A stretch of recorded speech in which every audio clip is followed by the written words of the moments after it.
드디어 아테네 학당이 있는 서명의 방에 도착하셨습니다.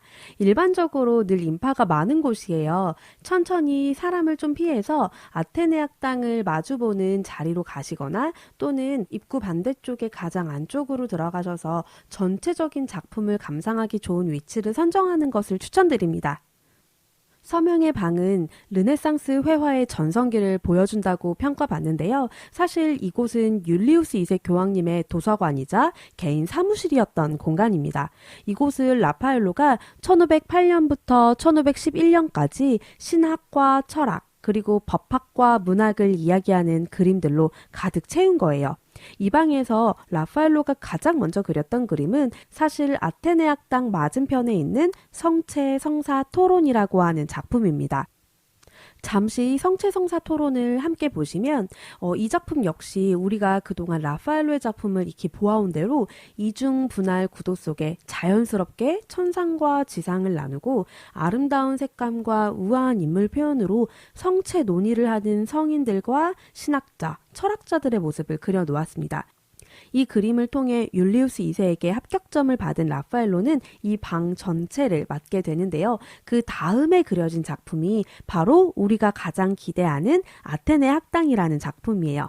성체 성사 토론에서 신학을 이야기했다면 아테네 학당은 철학을 이야기합니다. 철학하면 벌써 아우 됐어 하고 고개 들리는 분 없으시죠? 네, 자 우리에게도 너무나 익숙한 수많은 철학자가 나오는데요. 그 대표적인 인물로 그림 한가운데 두 사람, 바로 플라톤과 아리스토텔레스가 자리하고 있습니다.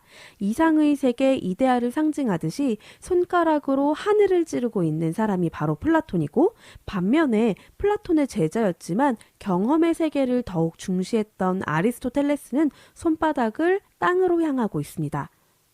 그리고 참고 자료에는 더 다양한 인물의 모습이 자세히 함께 표시가 되어 있는데요.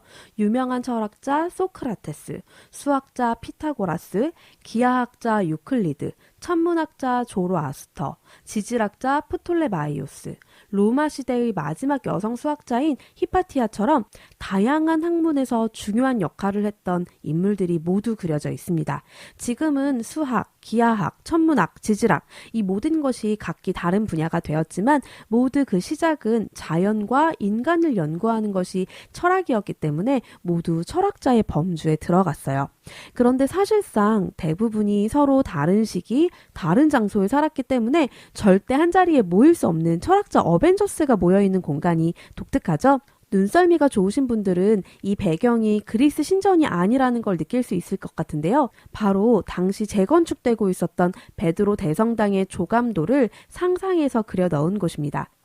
그리고 그 와중에는 벽감에 음악의 신 아폴론, 그리고 지혜의 여신 아테나가 신상의 모습으로 함께 그려져 있어요. 생각해보면 잘 안 어울릴 것 같은 조합이거든요. 그리스 철학의 일신교인 기독교의 공간, 그리고 그리스 신화 속의 신들. 그런데 르네상스는 바로 이 작업을 의미합니다. 종교의 관점으로만 세상을 보던 중세에서 더 넓은 시각, 즉 당시에는 고대 그리스, 로마의 문헌을 통해 다양한 학문을 탐구하고 옛것의 신화적인 아름다움을 재창조해서 자신들의 종교에 더하려고 했던 그 시도. 이 시도 덕분에 카톨릭 종교 지도자인 교황의 방에 이교도인 지식인들의 얼굴이 마음껏 그려질 수 있었던 거죠. 르네상스의 정신이 그대로 그림으로 재현된 게 바로 아테네 학당입니다. 아테네 학당의 또 다른 흥미로운 이야기는 잠시 후에 이어가는 것으로 하고요. 잠시 오른쪽 벽화를 먼저 보도록 할까요? 아테네 학당 오른쪽 벽화를 보면 법전을 만들어 바치는 법학에 관련한 장면, 그리고 또 맞은편에는 창문 위로 그리스에 있는 파르나소스 산의 모습이 있습니다. 이곳은 음악의 신이기도 한 아폴론의 신전이 있어서 중앙에는 악기를 연주하는 아폴론과 9명의 뮤즈들, 그리고 그 주변에 단테와 호메로스 등의 문인들이 함께 자리하고 있어요. 즉 문학과 예술을 이야기하는 공간이죠. 율리우스 2세의 개인 도서관입니다. 여러분 잠시 한번 상상해 보실까요? 나의 도서관에 신학과 철학, 그리고 법학과 문학을 모두 총망라하는 상징과도 같은 그림이 모두 함께 모여 있다면 그것만으로도 세상의 모든 지식은 다 채운 것만 같은 그런 느낌이 들지 않나요?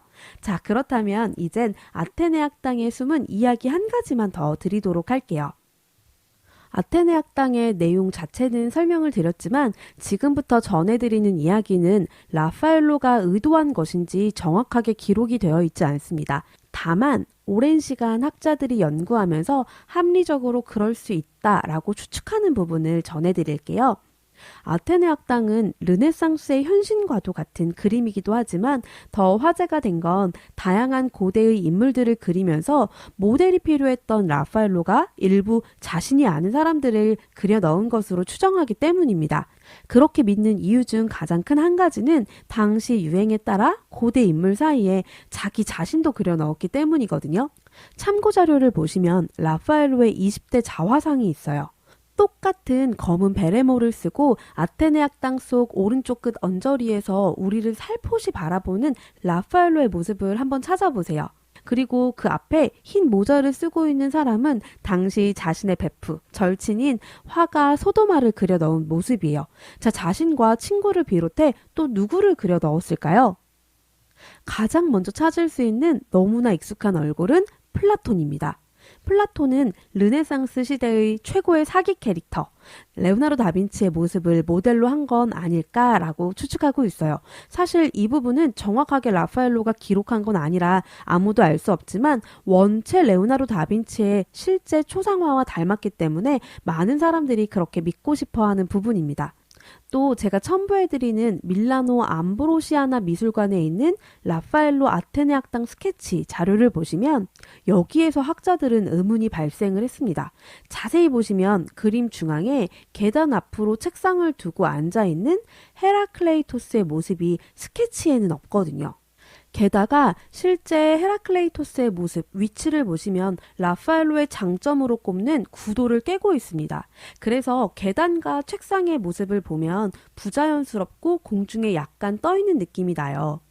자, 이렇게 스케치에서 찾아볼 수 없는 초기에 계획하지 않았던 이 인물이 왜 아테네 학당 속에는 갑자기 그려져 있을까 했는데 그 비밀은 바로 1511년 라파엘로가 이 그림 아테네 학당을 완성하고 나서 미켈란젤로의 천장화를 본 거예요.